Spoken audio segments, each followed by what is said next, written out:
So let's get a quick view from our panelists. First on what they've heard and also on whether they have been counted. Umehesabiwa? Bado sijahesabiwa. Okay. Yeah, we're still waiting for the enumerator. It seems to be taking quite a while, to be quite honest, and I am a bit concerned about the time limit they've given for it. Till the 31st? Till the 31st, yes. But I mean, if you look at if you're giving every household every enumerator 100 households to do, and the reports are what, an average about 30 minutes a household. You know, I mean, even if you are to assume that they're working 8-hour days, it's still slightly just over 8 days that they will require, and they actually have, given the deadline, it's actually less than 8 days. Well, it's probably a different story from Winnie. What's your experience been? I'm already, I guess my household has been counted, and my household, we took 5 minutes, and we are done. You're done? Yeah. And Masharia, yourself? We're still waiting. We haven't been counted. And I think these are things we really should examine, because the longer it takes to get to each house, the more the room for mischief. We have heard of politicians who have been saying people must be counted at home, and those are the kind of politicians who would be motivated to get people to be counted twice or 3 times or 4 times, because they're looking at it as a political exercise and a resource gathering exercise. Yes. So if you've been counted today and then you report you have not been counted, you will be counted again tomorrow. And CS Matiang'i actually gave a warning to those politicians who are supposedly engaging in moving masses to different areas, because apparently if a locality is shown to have more people, then they'll have more allocations in terms of resources to be able to give more services to that. And that is why ideally, yes, a census exercise should take 1 night. The moment it goes to a 2nd and 3rd and 4th day, then there is that room for that kind of mischief. Right. And if in the past it could be managed, I don't know why today it cannot be, with all the but given that it's actually digital. Yeah, they're talking about being much more efficient, right. Yes. faster, accurate, the first digital census since independence, and the slowest also, it seems. Right, Winnie, you had something to say when Yes. he's talking about mischief. I don't think there's room for mischief, because I think if you've locked your questions, and if you've done like a digital data collection, you've seen how you can be able to lock up some questions. Yes. So you can. I don't think there's room for manipulation as such. Yeah, already we have heard of some chiefs in Wajir arrested for arranging for people to be counted multiple times. You can be counted multiple times, That is the mischief. but when you're cleaning up the data, you can always see. How will you know? You can always see. You can, unless you use different names. But if you're An using one identity, single because name, there's the issue of the ID, which yes, has become contentious. That is a contentious issue in itself. And some of the themes that we need to visit. Yeah. But before we get into that, first of all, something that was played on and on and on, and we even heard it in some of the comments from around the counties, and this was actually addressed by the Interior Cabinet Secretary, Fred Matiang'i, who said the media somewhat overplayed or exaggerated the issue of bars being closed. This is what he has to say last Wednesday. And for you, my good friends from the media, I need to emphasize this. No one, under the law, we can't, we cannot ban drinking, like the way some of you are reporting, that we have banned bars and, so on. You would think the world is coming to an end this weekend. No. We've just asked you to enjoy yourself until around 5. And 5 p.m., honorably, just go home and then be counted with your family. So it touches the heart of many, but was it overplayed in your view, this issue of bars being closed and that being, hopped on and on and on? No, I don't think so, because I think people, as long as Kenyans are concerned about it, it is our job to look at what their problem is. Fine, we may say it makes sense to close bars for that 1 night to allow, although no law has been cited. It's not, there's no law which can force the minister to close a bar. It's being said, sacrifice for your country. Yes, but now, if they don't count it the first night, yesterday I heard, I have not verified, but somebody, a colleague, was saying that police were all over Karen, beating up people in bars and telling them to go home at 5 o'clock. Yes. There was a cleanup exercise somewhat, to make sure that those spots are closed. Cleanup is a sanitary word. Yeah. Yes, and just for your perspective in this issue, was it overplayed? I think it was overplayed. It was too much. Like it felt like Kenyans they're all drinkers and they're all sad that, I mean, they're drunkards and they're all sad that their drink for 2 days is going to be taken away from them. But in reality, there was more to the story about closing bars than that, than closing, the actual closing. I guess we overplayed it too much. Yeah. And we needed to have focused on some other things. Yeah.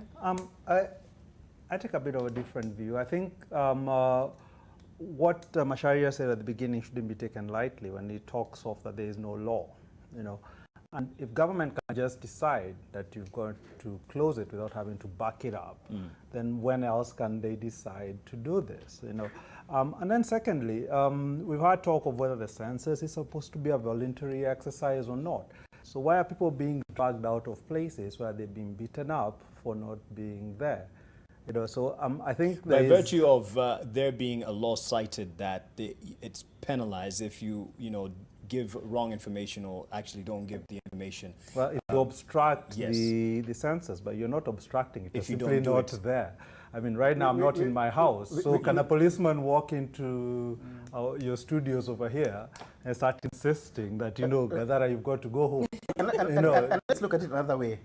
The census is supposed to establish where you were on that particular night. It does not say that you must be at home. Yes. Right. You can be, and they said you can be counted at work. Yes. So you can also be counted in a bar. Right. You can be counted in, they said you can Imagine be how chaotic that would be. No. Yeah. Matiang'i himself said you can even be counted in the lodging if you're in a lodging. Yes. Okay? So why not a bar? Okay. Right. And I've got another issue where, I mean, when they speak, from what I understand, they speak to the head of the household, etc. Yes. And they enumerate. So there are people who are in a particular locale or in a particular house, and then they left, on that night, or they left the next day or something. By the time the enumerator got there, they weren't there. But this guy will give them the details of those people. So ideally, there's no requirement that you have to be in that place for you to be enumerated. This is something that the government is imposing, upon us, and is trying to make it seem as if you're not there, then somehow the exercise goes to the dogs. This is not true. And I think, again, when it comes to issues of accountability, what our rights are, and how government should deal with us, government is there to serve us, not us to serve the government. It should actually be fitting into our schedules rather than forcing us to be fitting into the schedules it wants. There was an option, for example, to do the census when they declared a public holiday. They chose not to. Initially they said there would be, then they said there's no need because it will be done overnight. Right, yes. but they had the option, they had the choice. Yes. So this time, it seems to me like they think it's us to inconvenience ourselves for their sake. Okay. Rather than the other way around. So where does our place in terms of public interest, public awareness come in? Because there's a narrative that this is a very important exercise for the development, for the planning of the country for the years to come, and the development of the nation by extension. So, but at one point you faced with pushing that message that you need to be, cooperating with the authorities to make right. this happen for the betterment of the country. But then again, you have to critique or ask the question of how legal is what the government is doing. Where I would agree. I think the exercise is without doubt an important one. But the question is whether we are going to go the route of compelling people or actually persuading them. And I think our government is so used to wielding the clout, where it sees people as subjects rather than as citizens with rights. So it doesn't take the option of actually trying to convince you that this is important. They will be ordering you to do it, as if you're there to follow what they tell you. Yes. And I think that for me, it's that ethos of governance, and we see it replicated across pretty much everything the government does. Perhaps if we were to put out that message that, you know what, Kenyans, this is a voluntary exercise, you don't have to go or you don't have to do it, then wouldn't we be accused of jeopardizing something that would be, you know, beneficial to our nation? No, not at all. I'm actually in a WhatsApp group, another one. I told my friends that I don't feel like doing it. I felt something, there was something wrong, and I wanted to opt out. But when you look at the kind of penalties or the kind of things that you'll have to go through if you're going to opt out, then it's damaging. And I mean, I don't have all that money to keep on spending with guys because I'm being told I've obstructed census. I'm being accused of other things. But I guess it's like Gavara said, we should give the people the chance to opt out. I mean, we should give an option to opt out. If you don't want, you don't want. Just respect my... But we did see, building up to the exercise, there was a lot of apathy about this because the questions, what's the use? Yeah. But where do we strike that balance of spreading the word, it's useful for our nation and our planning, but also that it's up to you, it's voluntary? I think, as we have said, and I agree with that, it is a very important exercise for the nation. Yes. And as media, we do have a role to play in terms of sensitization. Yes.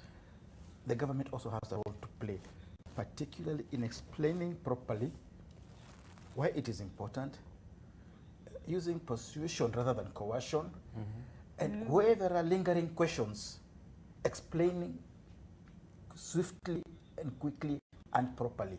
There was one simple question which a lot of people were asking. We are told that it is supposed to be anonymous, your data is supposed to be anonymous. Right. The moment they ask for your ID number or your passport number, It's out there. an identifier. Okay? Now, we had some character coming to explain, oh yeah, they'll take the ID number, but when it comes to data analysis, they will ignore it or remove it. How? Then what's the point of taking it in the first place? Right. And it doesn't make sense. And it seems, at least from my experience, that hadn't you given that particular number, then it doesn't move on. Like your process won't be complete. Just like filling in a visa Well, application. I mean, there's a confused state of affairs. And again, this is where the government doesn't do its job well. It doesn't facilitate and doesn't explain because it is so used to simply ordering people around. You know, so for example, if you go online, there are people who are saying that they didn't give the ID numbers, but the process went on. In other cases, when they didn't, it stopped. Yes. You know, so which is which? What is supposed to happen? And we kept asking, and on Friday, I called the line that they have, the hotline to the KNBS, and so I was asking them, am I going to be required to give an ID, to produce an ID? And I got two different responses. One person said, yes, you will have to. Another one said, no, you won't be asked for. You know, and even the one who said I have to then said, well, actually it's voluntary. You might not, you don't have, you know, it's not a must. You'll be asked for it, but you don't have to give it. So when I asked them, should I give my name? You know, if this is supposed to be anonymous, why would I be asked for my name? Why would I be asked for whether, you know, what my passport number is, etc. And none of them could actually answer the question. You know, so I think there is a big gap in explaining to people exactly what it is that's going to be required. And then secondly, what are the actual questions? One, I mean, from the clip you just played, people are saying, well, some of these questions are shocking to them. Yes. You know? So they weren't expecting them. They did not know why they were going to be asked, first they're going to be asked this, and the reason why this question was going to be asked. The narrative out there is that it's for your development for the next 10 years, for planning, for proper planning for the nation. Then was it, or would you see it as a failure in our part, not exactly clarifying what people should expect? And to be honest, even in the newsrooms, many were in the dark about what is to be expected. It's just like a few days just before the exercise that people actually jolted into action that, hey, we need to get these guys from the Kenya National Bureau of Statistics to explain one or two things. And of course, it was more of, don't worry, this is a harmless process. It'll be, you know, we'll be through in 30 minutes and we'll be out of your way. So not quite getting into to the bottom of some of these fundamental issues, the people actually realize I didn't have to give my ID, perhaps. Was it a failure on our part? I'll start with you and then Michelle. Yeah, okay, let me just say this.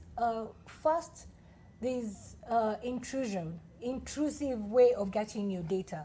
And I'm looking at the GPS coordinates, because even the application they were using, they needed the GPS coordinates for that particular area. So they couldn't finish, like if they come to a certain apartment or a certain house, they have to complete that area and then they can move on to the next, so that the GPS coordinates that's what I saw on my part, that they can be able to match. Because if they don't, it's locked completely.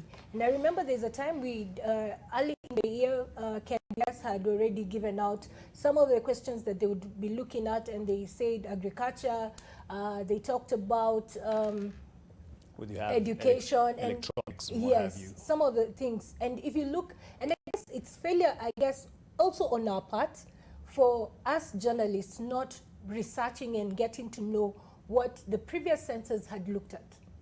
Well, And questioning yes. what it would ask in this census. Well, in the previous census, we had the canoes, question on the canoes. I didn't get a question on the canoes Oh, this time.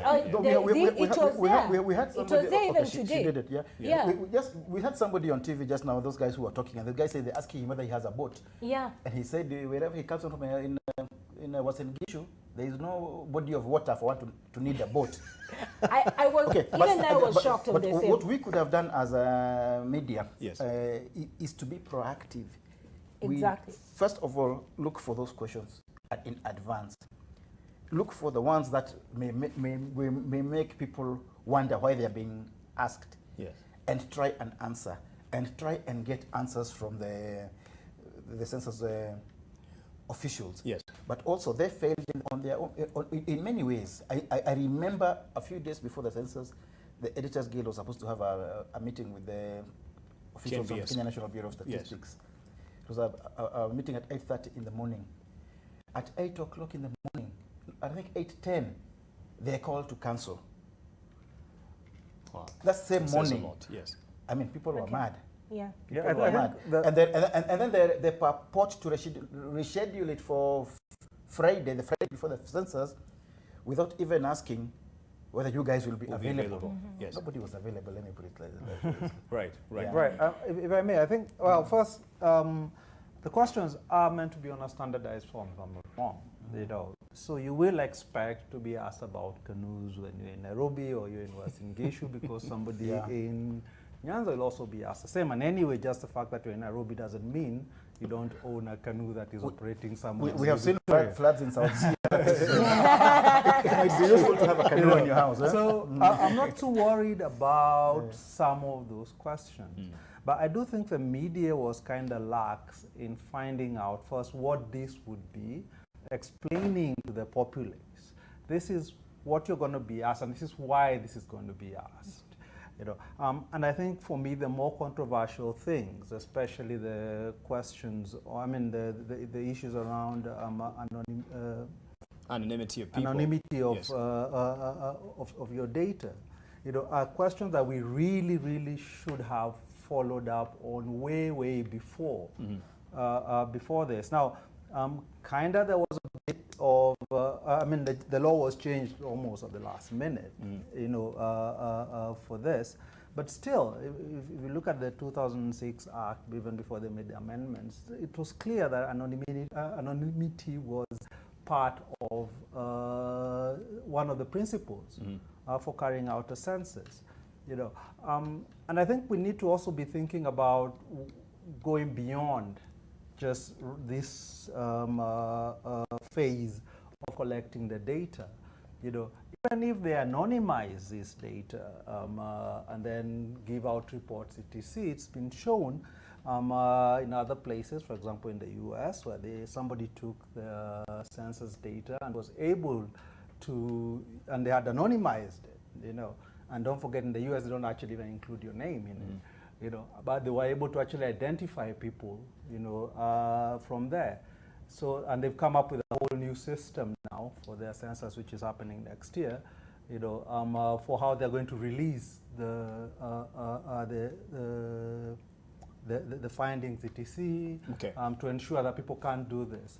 Now, my question is, are we asking the same whether our guys are thinking, whether the Kenya National Bureau of Statistics is also thinking this era where people have huge computing power and they can actually work it out, and picture out who individuals are, from that data, whether they are taking the steps to make sure this does not happen, or this is not, it's rendered impossible. Yes. To actually do. There are techniques to do it, but I think can be better placed. And we'll get to that issue of the anonymity and security of your data, the personalized data that you give. Elijah Makori, as we take a break, says in his tweet, yes, Mashari Gaido on point, surely. Please explain how our household items are related to census. I'm confused. They were unfriendly, lacked good communication skills, and it was quite threatening in his view. You can give a response to this. I do think that these questions are important. What we have not done is to explain why they're important. And as Gavana said, it is standardized. So they do want, it is not just a head count. Yeah. They want some basic social, economic information. Right. That is why they ask about the number of sheep or goats or fish, if you have fish in your, all kinds of things. They will ask all those things. But then it is important for us, as the media, to try and explain to people in advance, this is what you will be Is it asked. too late? And Because we still have some days? Well, right now, You haven't been counting. It's late. This should have been done before the exercise started. Okay. Yeah. But concerns of security of the data is something that we need to get into. Yeah, Musheru actually mentioned this in his presser last week, and we'll hear from him after we get back from the break. Stay with Press Pass.